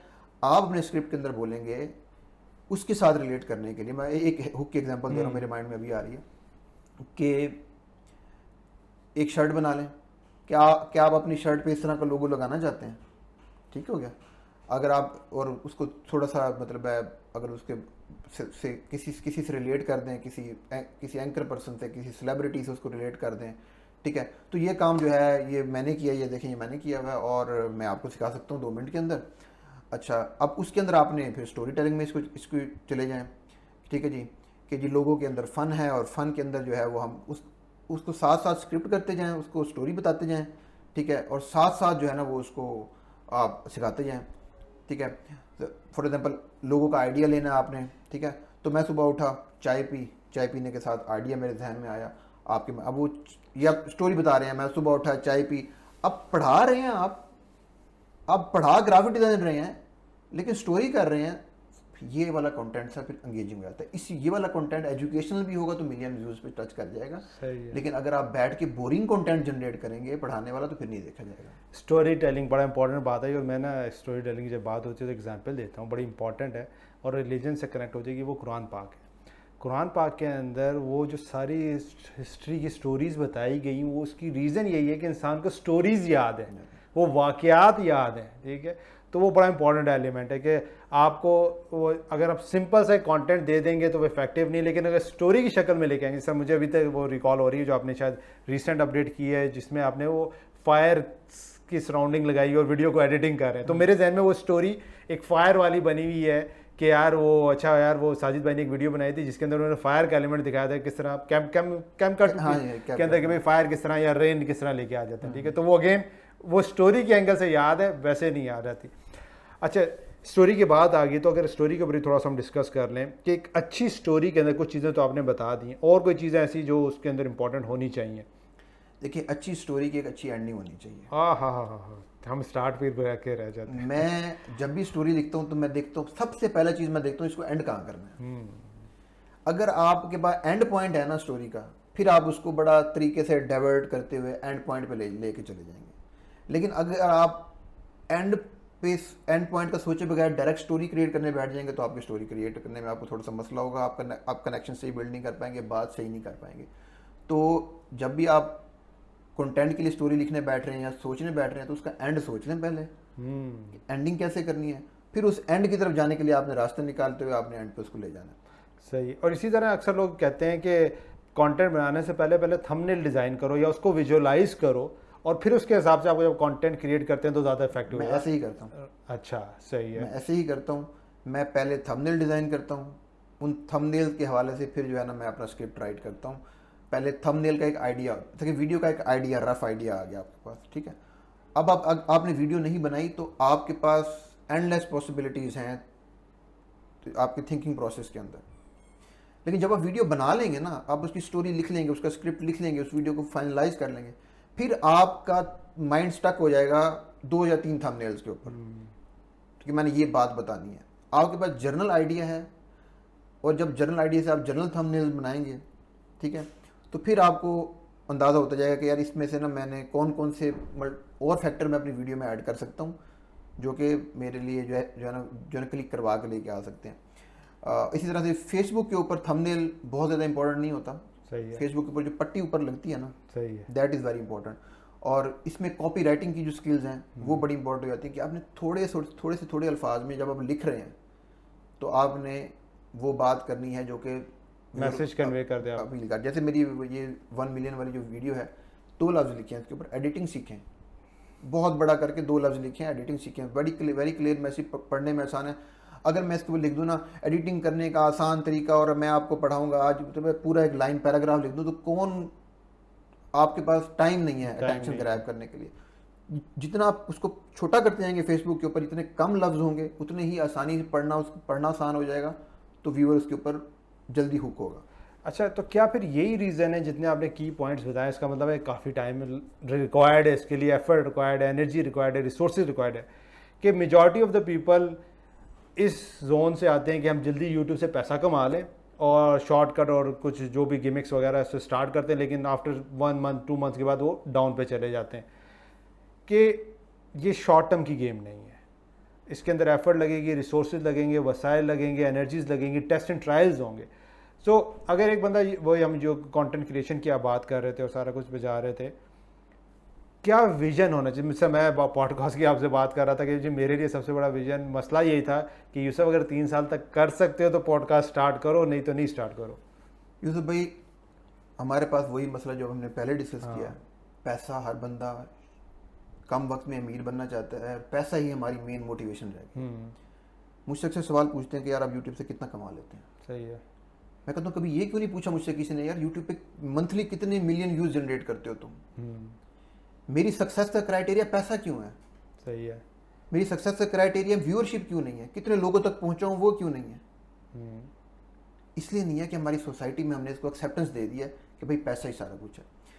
जब लोग पैसे के लिए आते हैं ना, फिर वो नहीं देखते हलाल क्या है, हराम क्या है, कैसे करना है, ठीक है। वो उन्हें जल्दी मैं ऐसा, एक है कि मैं अपनी व्यूअरशिप बिल्ड कर रहा हूँ, मैं अपना ब्रांड बिल्ड कर रहा हूँ। दूसरा है कि मैं किसी के ब्रांड को चोरी करके ना उसके ऊपर व्यूज़ ले रहा हूँ। ठीक है। मैं फॉर एग्जांपल एक मूवी का क्लिप डाउनलोड करता हूँ, अपने पेज पे लगा के पेज के ऊपर मिलियन फॉलोअर्स ले आता हूँ। भाई वो उस कंटेंट के फॉलोअर हैं, आपके नहीं है। आपके नहीं है। वो जो कंटेंट बनाने वाला कोई और है, उस कंटेंट पे मेहनत किसी और ने की है, उस कंटेंट का आइडिया कोई और लेके आया है उसको। अब पहले ये चीज़ें मोनेटाइज हो जाती थी जुगाड़ू तरीकों से, फिर वो चीज़ें डीमोनेटाइज होना शुरू हुई। अब ये व्यूअरशिप आप लोगों के लिए बड़ा इंपॉर्टेंट है, इस चीज़ को सुनिएगा, समझिएगा कि अब ये प्रैक्टिकली पॉसिबल क्यों नहीं है, क्योंकि इस तरह का काम कर रहे हैं तो अभी छोड़ दें।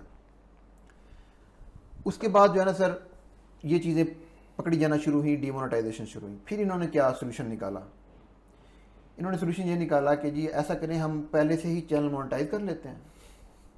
अब चैनल मोनेटाइज हो गया तो फिर हम कंटेंट चेंज कर देंगे उसके ऊपर, ठीक है।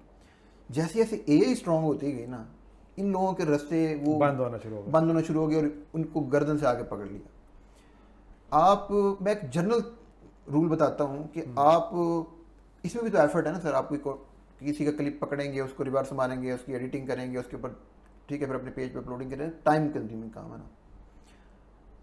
आप ऐसा काम करते ही क्यों हैं जो 4 महीने पैसे दे आपको और 4 महीने बाद आके आपका काम ठप हो जाए, ठीक है। आप फिर दोबारा से पढ़े, फिर क्या कर रहे होंगे, वो ये पेज की वॉल्यूशन आ गई, ये कैसे ठीक होगी भाई, वॉल्यूशन आई है, तुम्हारा कंटेंट अपना था ही नहीं, तो वॉल्यूशन किस चीज़ की, चोरी कर रहे हैं, ठीक है, और हलाल समझ के चोरी कर रहे हैं, ठीक है, चल रहा है हलाल चोरी। या तो आप उस तरह से आके आप अगर कंटेंट बनाना चाह रहे, you are not a content creator, you are not my audience, मैं आप लोगों से मुखातिब भी नहीं हूँ। अगर ये मैं अपना बता रहा हूँ, मैं उन लोगों को पढ़ाता हूँ, उन लोगों को सिखाता हूँ जो एक्चुअल एफर्ट करके कंटेंट बना के अपना ब्रांड बिल्ड करना चाहते हैं।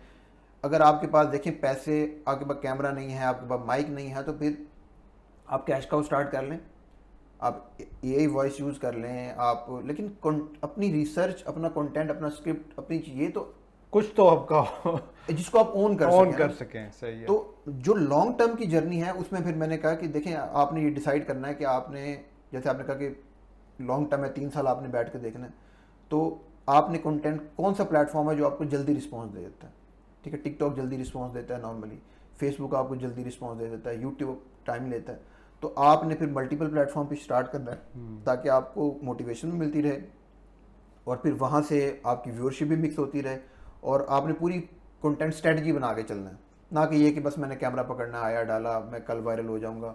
जी जनाब, तो रोड मैपर बुक आपने पढ़ ली है या ऑडियो बुक सुन ली है या वीडियो बुक की जो सीरीज़ है उसको वॉच कर ली है, फिर भी कुछ सवालात हैं, फिर भी कुछ कन्फ्यूजन है, फिर भी not able to take the right steps towards your goal और not able to implement the road map properly, simply visit roadmapper.com/consultation। वहाँ पे कंसल्टेशन कॉल बुक करें और मैं आपके साथ बैठूंगा, 1-to-1 बैठूंगा और आपको रोड मैप के ड्राफ्ट को और आपके रोड मैप को ट्वीक करने में, उसको ऑडिट करने में, उसको इम्प्रूव करने में आपकी इंशाल्लाह ताला हेल्प आउट करूँगा। अब चलते हैं वापस पॉडकास्ट की तरफ। और सही है, बट अच्छा, यहाँ पे हम चाहेंगे एक और चीज़ कनेक्ट करते चलें। आपने ब्रांड की बात कर दी है, कंटेंट क्रिएशन के अंदर से और सारा कुछ। अगर लेट्स मैं अपनी एग्जांपल ले लेता हूँ कि मैं कोशिश भी कर रहा हूँ, अब कंटेंट की तरफ फोकस भी कर रहा हूँ, पॉडकास्ट भी एक उसी का पार्ट है कि अगर मैं ब्रांड बिल्डिंग की तरफ फोकस करना चाहता हूँ और कंटेंट क्रिएशन और वीडियो कंटेंट की तरफ जाना चाहता हूँ, तो what should be my initial steps. एक तो चलो मैं यूट्यूब से जाता हूँ, यूँ समझें कि मैं, वही 3 साल का प्लान है, 3 साल में मैं अपने आप को एज ए कंटेंट क्रिएशन के तौर पर डिफरेंट प्लेटफॉर्म पर इंट्रोड्यूस करना चाह रहा हूँ। So what should be my plan. देखिए, पहली बात तो ये है कि आपका गोल क्या है, ठीक है जी। फॉर एग्जाम्पल, आपने पैसा डायरेक्ट बनाना है, एड से बनाना है, या आपने ऑडियंस बनानी है और ऑडियंस के को मोनेटाइज करना है, ठीक है। अल्टीमेटली हम यार काम करते हैं, उसका कुछ ना कुछ रिटर्न हमें चाहिए होता है ना, लेकिन मैं ये समझता हूँ कि वो रिटर्न ऐसा हो कि विन विन सिचुएशन बन जाए, सही है, ठीक है। यानी कि जो आप जिससे कमा रहे हैं उसको भी फायदा हो रहा है, आपको भी फायदा हो रहा है, तो इससे बेहतर कमाने की ऑप्शन कुछ हो नहीं सकती, ठीक है। उर्दू कंटेंट के अंदर पैसे बहुत कम है, ठीक है। मोनेटाइजेशन के एंगल से कम, मोनेटाइजेशन क्या, एड्स के एंगल से, कि अगर लेट्स से आपका पेज मोनेटाइज हो गया है तो मोस्ट प्रोबेबली अनलेस के आपके millions of views daily basis पे जनरेट होते हैं, जो कि बहुत रेयर केसेस में बहुत कम लोग इस तरह की रीच ले पाते हैं। अगर आप नॉर्मल सिनेरियोज में देखें तो हम उसकी मंथ एंड पे बैठ के चाय का कप पी लेंगे कहीं पे बैठ के अच्छे से खाना खा लेंगे और हमारा एडसेंस का रेवेन्यू जो है पूरा हो जाएगा, ठीक है। तो अब आपने देखना है कि आपने उस ऑडियंस को मोनेटाइज कैसे करना है, क्या ऐसे वो आपके माइंड में एक प्लान, आपकी स्ट्रेटजी का वो एक पार्ट होना चाहिए, ठीक हो गया किसी भी बिजनेस की तरह। फिर आपने रिटर्न ऑफ इन्वेस्टमेंट देखना है कि आपने, ये भी बिजनेस है कंटेंट क्रिएशन का, तो आपने इसको देखना है कि यार ये मैं इस पे इन्वेस्टमेंट कितनी करनी है, कौन कौन से एरियाज में इन्वेस्टमेंट करनी है। आप कोलैब्स कर सकते हैं, आप अच्छे पॉडकास्टर के साथ जो है वो पेमेंट लेते हैं और पेमेंट लेके आपको बिठाते हैं बहुत सारे, तो आप वो वाला पेड स्पॉन्सरशिप कर सकते हैं। आप एड्स चला सकते हैं राइट ऑडियंस को लेके आने के लिए, ठीक है। बहुत सारे लोग, बहुत सारे बड़े बड़े कंटेंट क्रिएटर्स ऐड से जो है उन्होंने ग्रो किया है। मैं भी ऐड चलाता रहता हूँ अक्सर अपने पेज के ऊपर। तो एड्स आप उसका बजट आप रख लें और अपनी स्ट्रेटजी के अंदर फिर आप देख लें कि ऑर्गेनिक ग्रोथ कितनी करनी है, ऐड के थ्रू ग्रोथ कितनी करनी है, फिर अपने कंटेंट को प्लान कर लें। जिस चीज़ की ऐड चला रहे हैं ना, ऑडियंस, रीसेंट ऑडियंस आपको उस चीज़ की मिलती जा रही है। अब आपने वही वाला कंटेंट भी देना है ना ऑडियंस को। ऑडियंस का भी स्टेप्स है ना कन्वर्जन्स के, कि आज एक बंदा आया, उसने आपकी बात सुनी, मैं किसी बंदे को वीडियो देख के फॉलो कर लेता हूँ, लेकिन उसका ये मतलब नहीं है कि मैं उसकी हर बात सुनूंगा। तो अब जब वो बंदा मुझे बार बार वैल्यू डिलीवर करेगा, ठीक है, फिर मैं उसका लॉयल फॉलोअर बन जाऊंगा, या मैं उसकी बात को वैल्यू देने लग जाऊंगा। क्योंकि एक दफ़ा उसने मुझे वैल्यू दी, 2 दफ़ा उसने मुझे वैल्यू दी, 3 दफ़ा उसने मुझे वैल्यू दी।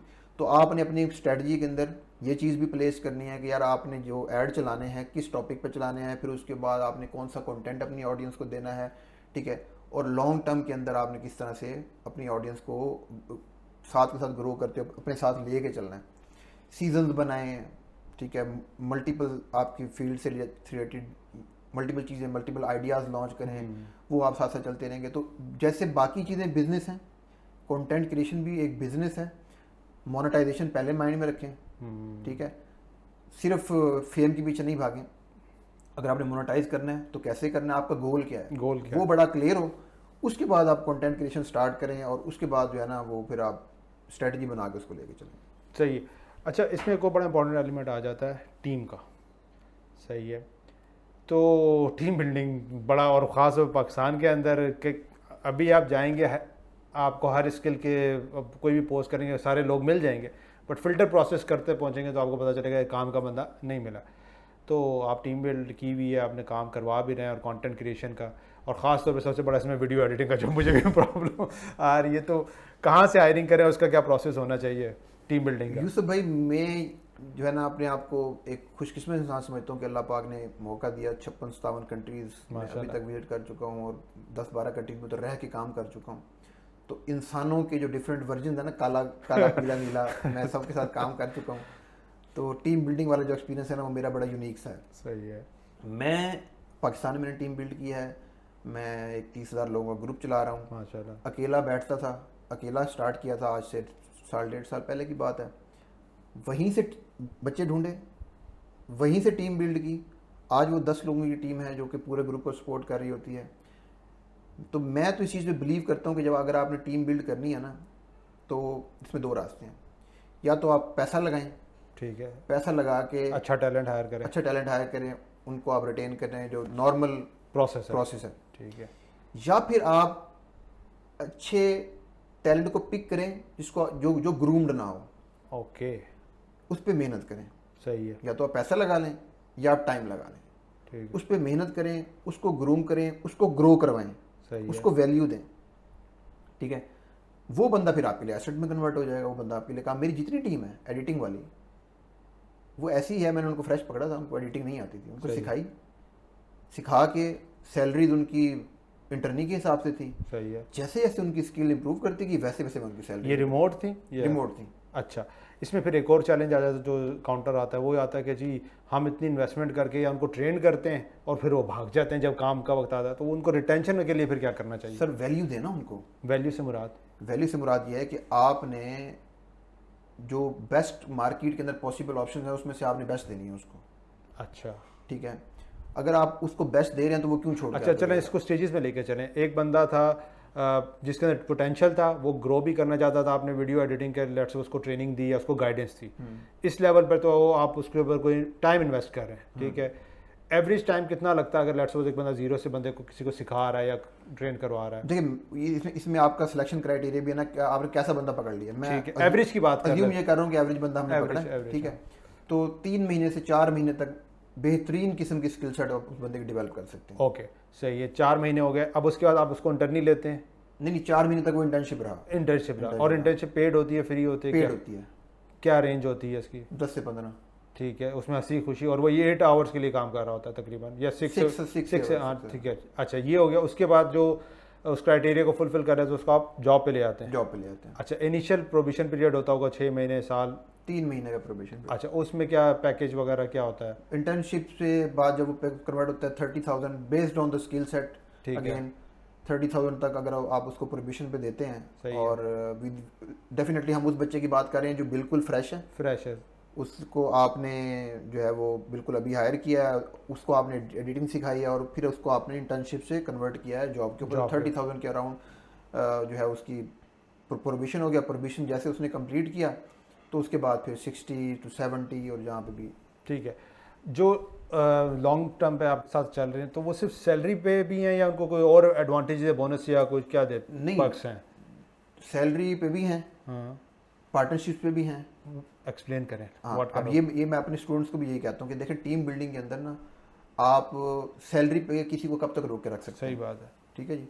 जैसे मैंने कहा, आपने उनको वैल्यू देनी है, तो आपने जब वैल्यू देनी है ना, तो आपने अपने प्रोजेक्ट्स के अंदर उनको पार्टनर बना लें। ओके। जब आपका इंटरेस्ट सेम हो जाएगा ना, आपके गोल सेम हो जाएंगे, आपकी मंजिल एक हो जाएगी दोनों के लिए ना, फिर आप दोनों के रास्ते भी एक हो जाएंगे। सही है। वो बच्चा जिसको आपने इंटर्नी हायर किया था, वो बच्चा आज अगर आप पार्टनर बना लेते हैं तो आपने उसको वैल्यू दे दी। सही है। ठीक है, वो आपको छोड़ के नहीं जाएगा, क्योंकि उसका बिजनेस आपके बिजनेस के साथ जुड़ गया। आपके व्यूज़ उसके लिए भी व्यूज़, मैं सिर्फ कंटेंट क्रिएशन के बाद से अगर बात करूँ तो आपके व्यूज़ उसके भी व्यूज़ हैं। ठीक है, क्योंकि वो भी एफर्ट मारेगा, क्योंकि उसका भी पैसा वहीं से बनना है। ठीक है। तो ये विन विन सिचुएशन क्रिएट कर देगा। तो ऐसी स्टेज के ऊपर मेरी कोशिश ये होती है कि मैं वो बच्चा जो बहुत मेहनत कर रहा है, वो बच्चा जो काम कर रहा है, उसको मैं थोड़ा सा ये ऑफर कर दूं कि यार सैलरी इतनी ले लो, तुम सैलरी के साथ प्लस तुम पार्टनर आ जाओ। ठीक है, मैं तुम्हारे लिए एक नया चैनल स्टार्ट कर लेता हूँ। ठीक है, उसके ऊपर जो स्क्रिप्टिंग है, बाकी जो तुमने खुद से करना है, वो तुम्हारी एक अलग एफर्ट लगेगी, लेकिन इंस्टेड ऑफ दैट आओ मिल के चीज़ को स्टार्ट करते हैं। मेरा नॉलेज, मेरा एक्सपीरियंस भी आ जाएगा और तुम्हारा भी एक नया बिजनेस मॉडल खड़ा हो जाएगा। अच्छा, और वो जो लेट्स सपोज जिसमें भी आप पार्टनर रहते हो, तो पार्टनर परसेंटेज क्या से कहाँ तक जाती है? वो तो पर्सन टू पर्सन। अच्छा, पर्सन टू पर्सन, और वो काम की नेचर से भी चेंज आ जाता है। सही हो गया। तो इसका मतलब है कि ये वो वाला इंपॉर्टेंट पार्ट है जो अक्सर लोग मिस करते हैं, कि सैलरी तक फिक्स करते हैं, और जाहिर सी बात है जिसने ग्रोथ करनी है वो सैलरी पे नहीं रुकेगा, वो चाहेगा कि यार मैं अपना बिजनेस या कोई चीज़ करूँ, और फिर उसमें आप partner. Sir as a manager ना, मैं मतलब टीम्स मैनेज कर रहा होता हूँ, इसके अलावा भी तो हर बंदे का पोटेंशियल मैनेजर ने देखना होता है कि यार ये बंदा किस रेस का घोड़ा है। आपने उस बंदे को उसी हिसाब से ट्रीट करना होता है। मैं जिस कंपनी में था, सॉफ्टवेयर इंजीनियर गया था, मैं उसी कंपनी से as a chief technology officer, उसकी सिस्टर कंपनी में चला गया चीफ टेक्नोलॉजी ऑफिसर, लेकिन उसी कंपनी का, अवांजा सॉल्यूशंस कंपनी का नाम है, उसी कंपनी के अंदर भी मैं सॉफ्टवेयर इंजीनियर से अफ्रीका तक का रीजनल मैनेजर बना with in a short period of time, 4 years के अंदर। ठीक है, अब उसी 4 years के अंदर बहुत सारे लोग ऐसे थे जो सॉफ्टवेयर इंजीनियर थे और सॉफ्टवेयर इंजीनियर ही रहे। ठीक है, हर बंदे का पोटेंशियल सेम नहीं है, हर बंदे में ग्रोथ की जो है वो चाहत सेम नहीं है, हर बंदे में काम करने का स्टेमिना, कैपेबिलिटी सेम नहीं है। तो मैनेजर की ये रिस्पॉन्सिबिलिटी होती है कि वो, अगर आप ऐसे बंदे को उस बंदे की तरह ट्रीट करेंगे जिसने बैठ के काम करना, तो ये बंदा छोड़ के निकल जाएगा। ए प्लेयर जिसको हम कहते हैं। हाँ, ठीक है। तो ये इस बंदे को जो है वो आपने अगर रिटेन करना है, तो ये बंदे कम होते हैं, एक्सेप्शनल होते हैं। इन बंदों को रिटेन करने के लिए आपको एक्सेप्शनल स्टेप्स चाहिए होते हैं। इन बंदों को आपने मेंटली भी सेटिस्फाइड रखना है, इन बंदों को आपने इंसेंटिवाइज भी करना है, not in terms of monetary जो है ना आपने उनको जो है करना है इंसेंटिवाइज, आपने उनको जो है वो अहमियत देनी, वैल्यू भी देनी है। डिसीजन मेकिंग के अंदर उनको इन्वॉल्व कर लें, कॉल करें, बैठो यार तुम्हारी इनपुट चाहिए यार, क्या है, आप उन्हें वैल्यू देंगे, वो देखेगा यार मुझे वैल्यू दी जा रही है, तो वो रुकेगा। तो अगर आप सिर्फ एम्प्लॉय ओनर वाला रिलेशनशिप रखेंगे ऐसे बंदे के साथ, फिर वो बंदा काम करने वाला बंदा छोड़ के जाएगा क्योंकि उसको नया पोटेंशियल और नई ग्रोथ। मुझे तो इसमें कोई लॉजिक, मतलब इसमें ये वाली लॉजिक नजर नहीं आती कि यार काम करने वाला बंदा छोड़ के चला जाता है। भाई ऐसा ही होगा, जो बंदा काम करने वाला होगा वो छोड़ जाएगा, जो बंदा काम करने वाला नहीं होगा वो रुकेगा। तो अब आपकी साइड से जो है ना, उस बंदे को जो काम करने वाला है, उस बंदे को उसकी वैल्यू दें। तो मेरी कोशिश होती है कि यार अगर मैं कोई रूम क्रिएट कर सकता हूँ ना, ऐसे बंदे को टीम लीड बना के इसके नीचे 3 बंदे दे दूँ। सही है, ताकि इसका जो पोटेंशियल है ये भी ग्रो कर जाए, और मैं इसके पोटेंशियल से 2-3 बंदे और ट्रेन कर लूँ। बड़ा ज़बरदस्त पॉइंट है। अच्छा, यहाँ पे फिर मुझे एक और चीज़ रिकॉल कर रहा है, अगर हम डॉट्स को कनेक्ट करें, आप अच्छे मैनेजर हैं इसीलिए आप शायद जॉब के साथ ये सारी चीज़ें मैनेज कर पा रहे हैं, ऐसा भी है? ऐसा भी है। तो वो लोग जो हम जैसे लोग अच्छे मैनेजर्स नहीं हैं और ये चीज़ें इतना काम करना है, तो टाइम मैनेजमेंट किस तरह की जाए? सर टाइम मैनेजमेंट के लिए मैं 2 की पॉइंट बताता हूँ, डेडिकेशन अच्छा, और डेलीगेशन। डेलीगेशन चीज़ 2 Ds। ठीक है। मैं हर काम खुद नहीं कर सकता, मुझे सही एडिटिंग आती है, मैं बहुत अच्छा एडिटर हूँ, किसी ज़माने में मैं बैठ के घंटों घंटों एडिटिंग कर लेता था, अब मेरे पास टाइम नहीं है, तो मुझे एडिटिंग का कुछ पार्ट डेलीगेट करना है। अब मैं ये देखता हूँ कि यार इस सारे वीडियो एडिटिंग प्रोसेस, वीडियो जो प्रोडक्शन प्रोसेस के अंदर कौन से वो एरियाज हैं जहाँ पे मैं कम से कम टाइम दे के ज़्यादा से ज़्यादा इनपुट दे सकता हूँ। आउटपुट मतलब नहीं, इनपुट दे सकते उस हैं, प्रोजेक्ट के अंदर इनपुट अच्छा, दे सकता हूँ। सही है, कम टाइम के अंदर मैं वैल्यू ऐड कर सकता हूँ, वैल्यू ऐड कर सकते हैं, इनपुट ठीक। जो है वो उस प्रोजेक्ट में अपनी दे सकता हूँ। मैं वो एरियाज अपने पास रखूँ, ठीक है, जिन एरियाज के अंदर मैं कम टाइम में ज़्यादा डिलीवर कर सकता हूँ। फॉर एग्जांपल स्क्रिप्ट राइटिंग है। ओके जी, आई होप कि काफ़ी कुछ आपको सीखने का मौका मिलेगा। और फाइनल एंड में क्लोजिंग करने से पहले साजिद भाई, एक तो सवाल मैं ये पूछता हूँ, अगर साजिद को अपने आप को कोई एडवाइस देनी हो तो क्या देंगे? यार इसमें ना एक एडवाइस अगर देनी हो तो बी हम्बल, स्टे हम्बल। ये सबसे मैं अपने आप को कहता रहता हूँ, इंसान हूँ, हो जाता है गलबा बाज़ दफ़ा, लेकिन मैं अपने आप को रिमाइंड करवाता रहता हूँ कि आपकी जो ज़ात है, आपकी जो चीज़ साजिद आ जाए, साजिद बना है, इसमें बहुत सारे लोगों का, बहुत सारी हस्तियों का, बहुत सारे अवामिल का, बहुत सारे वाक़यात का कंट्रीब्यूशन है। और वो चीज़ें इतनी सीक्वेंस से कनेक्ट हुई हैं कि वो एक ही ज़ात कर सकती है, अल्लाह पाक की ज़ात। तो आप जब तक हम्बल रहेंगे तब तक आप उन चीज़ों को रियलाइज़ कर सकेंगे कि आपके साथ क्या होगा। ज़बरदस्त हो गया। साजिद भाई, आपकी कुछ ट्रेनिंग्स भी चल रही हैं, कुछ और चीज़ें, कहाँ लोग आपसे कनेक्ट हो सकते हैं? आपका फ्री का भी कंटेंट है, तो whatever you want to say to them. Sir अगर आप लोग कंटेंट क्रिएशन सीखना चाहते हैं तो सिर्फ गूगल कर लें माहर साजिद अफजल, नाम ही काफ़ी है यार। जी जी। आपको यूट्यूब के लिंक्स मिल जाएंगे, आपको फेसबुक की प्रोफाइल का लिंक मिल जाएगा, आप वहाँ पे फॉलो कर सकते हैं। लर्न विद माहर का ग्रुप है, वो भी आपको गूगल पे करने पे मिल जाएगा, आप उसको ज्वाइन कर सकते हैं, वहाँ पे अपने सवालात पूछ सकते हैं। तो पेड तो मेरा कुछ है नहीं सर, अच्छा, सारा फ्री है जो कर। ठीक है, उनकी आपकी वॉल पे और सारी चीज़ों पे जी सारी चीज़ें ज़रूर मैं लिंक्स भी यहाँ पे शेयर कर दूंगा। साजिद भाई से कनेक्ट हो, आई होप कि काफ़ी कुछ सीखने का मौका मिला होगा। फीडबैक ज़रूर दीजिएगा कि क्या कुछ सीखने का मौका मिला, और मुझे काफ़ी कुछ मज़ा आया। I hope Sajid you enjoyed, और इंशाल्लाह ताला फिर आपसे नेक्स्ट पॉडकास्ट में मुलाकात होगी। थैंक यू, टेक केयर, अल्लाह हाफिज़।